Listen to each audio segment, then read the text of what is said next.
This is the 2018 Mini Cooper S. We're going to be driving this vehicle today. So we're going to drive it on the highways, byways, little stoplight here and there. I'm going to tell you exactly what I think of this vehicle. One thing's for sure. Mini Cooper owners, they have to pay certain particular attention to the road, I would say. Simply because one sway of the steering wheel, one way or the other, the vehicle goes in that direction. So you definitely have to pay attention. I will mention that later during the footage I'm about to shoot. And I'll be back with you once we jump inside.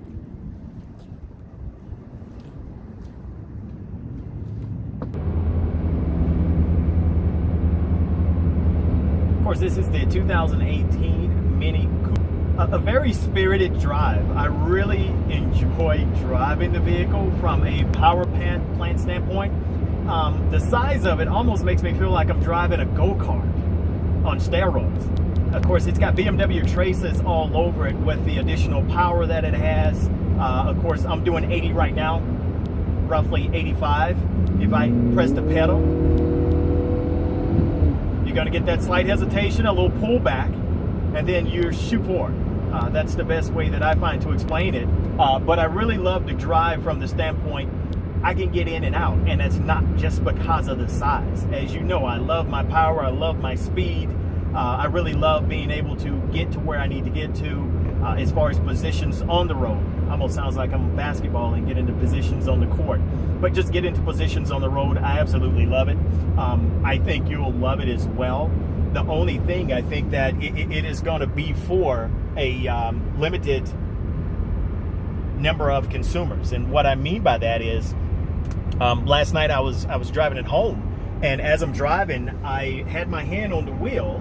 And with my hand on the wheel, I just started kind of swaying into the other lane. I mean, I started moving into the other lane at the last second, and I wasn't even on my phone. I was just altering the air conditioner, and I looked up, and I'm right on the vehicle to the right of me, and I had to pull back into my lane. That's something that I notice here that I particularly don't notice on other cars that I've driven, except for this one. I more or less tend to be the worst with that. But for instance, going along here, we are Highway 85. As you can see, Sam Wilson Road. We're making our way into Charlotte. I'm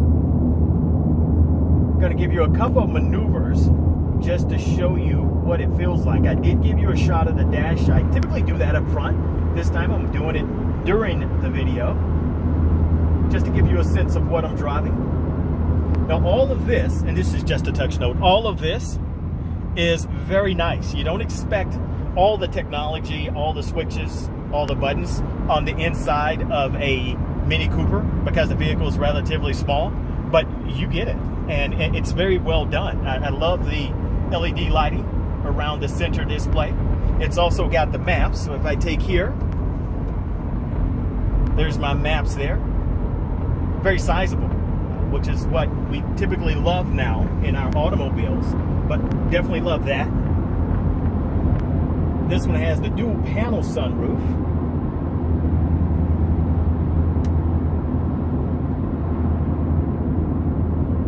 And I love doing this on Highway 85 because I love it. Simply because nobody abides by the law. See, for instance, car in front of me, no, they're not going to get over. So that, and I always wonder, am I wrong for doing, you know, stuff like this?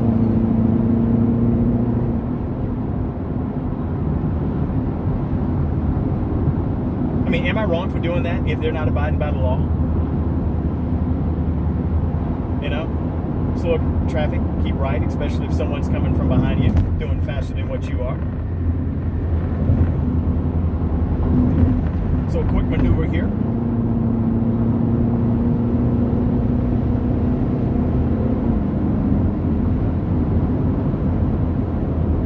It's a very torquey. I would explain it as being more of a torquey vehicle. When you press the gas pedal, you get a response, but going 80, going a faster speed, it is a little hesitation. You know, it's a little hesitation. Even when you get into, you know, being propelled forward, there's still a slight little, you know, hesitation that I don't particularly notice on a couple other vehicles. But I mean, anytime you're up under that 55, 60, 65 mile per hour range, and you're driving this vehicle, you're going to move.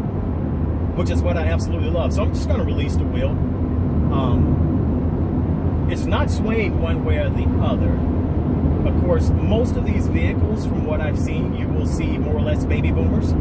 Those that will tend to be above the age of, I'd probably say 50. Of course, baby boomers are a little bit older than that, but definitely 50 and above. I don't understand their love for the vehicle or the reason for their purchase, simply because most of them are seeking more space for grandkids and additional family when they come to visit.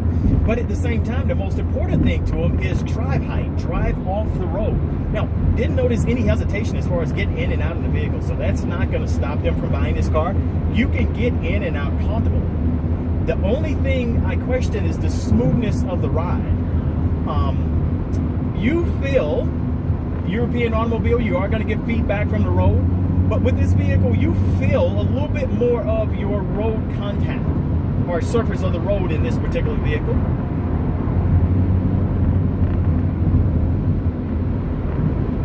Very responsive steering. Absolutely love that.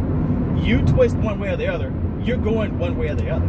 There's no hesitation about that. If I want to maneuver into another lane, I can turn my wheel and I'm going immediately. There's no hesitation to where you, oh, I'm just going to sway over here or eventually get over here. No, you're going immediately, such as this.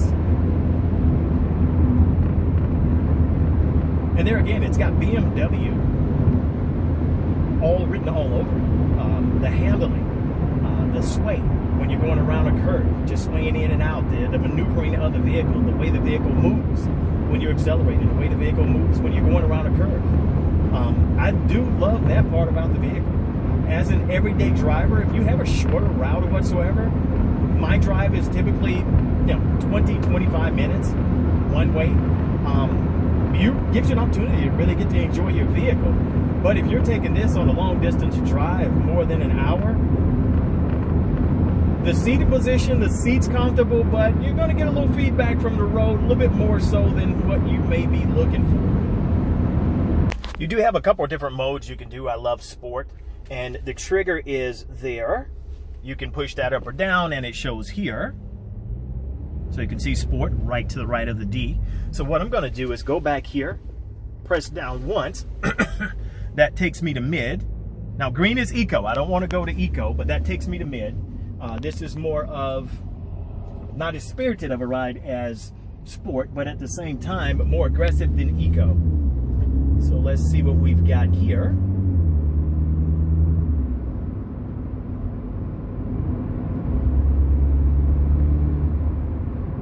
And I'd imagine this is the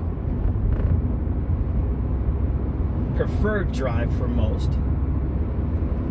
Of course, even if you may not be quite as aggressive as myself, you will like to be able to move in and out, and of course, as we hear from most people, merge into traffic successfully.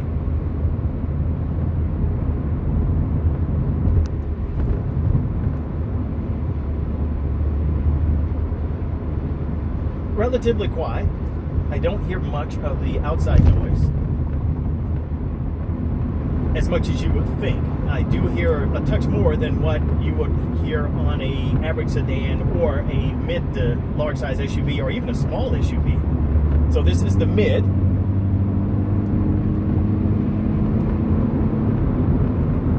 Just as spunky, folks.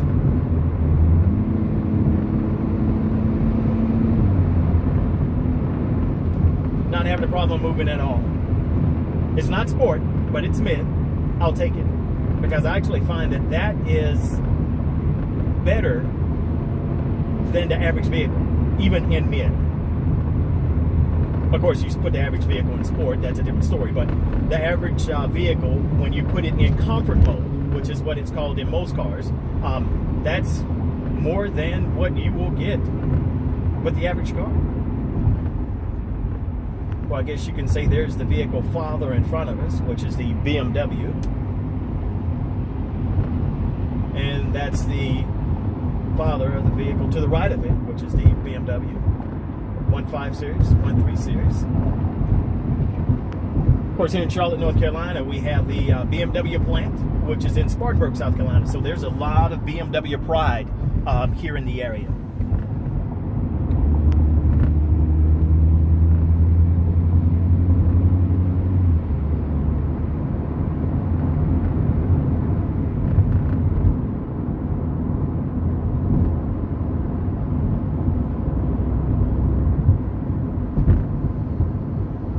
And for more and more people, this is a common drive. It seems to be more and more common for most people. Of course, here eventually you're going to see another BMW pull up behind us, so you can see the sense of pride here in the Carolinas for the BMW plant that's in Spartanburg. Not Spartanburg, sorry. It's actually just outside of, between Greenville and Spartanburg, to be exact. I know I said Spartanburg earlier, but that is incorrect. It's outside of Spartanburg, in between the Greenville, Spartanburg area, more so on the Greenville side.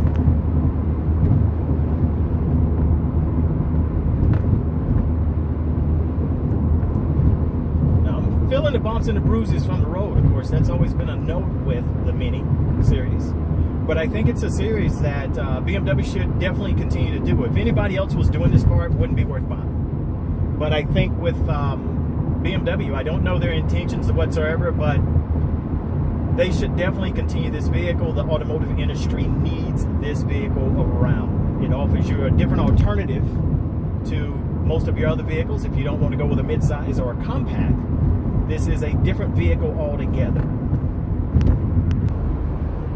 So I'm going to go ahead and let you take off. This is my 2 cents. This is my feel of what my drive with the Mini Cooper.